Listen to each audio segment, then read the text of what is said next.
Si BBM, sabihin ko sa inyo, may listahan ako ng 5 bagay na impeachable offense niya. The thing with the hearing is kung makikita mo, kahapon, hindi ko napanood, kaya hindi ako mag-comment, pero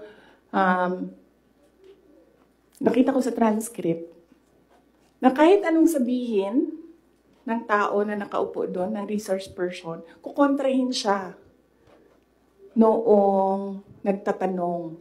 Walang tamang sagot sila tatanggapin.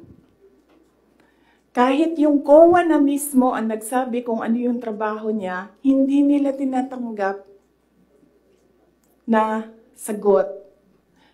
Kasi bakit ba?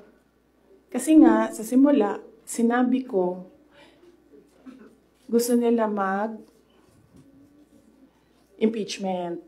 Hindi nila magawa kasi wala silang kaso. Oh my God! Ginagawa nila dyan, nagpi-fishing sila na nagpi-fishing, gahanap sila ng hanap.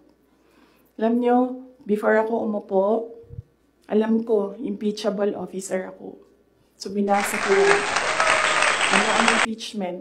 What are impeachable offenses? Ano ang pwedeng gawin mo na ma-impeach ka?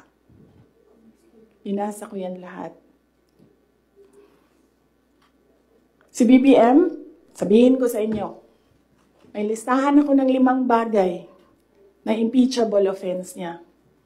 Oh my God! Pero sa tingin niyo, papasa? Diyan sa House? Of course, hindi.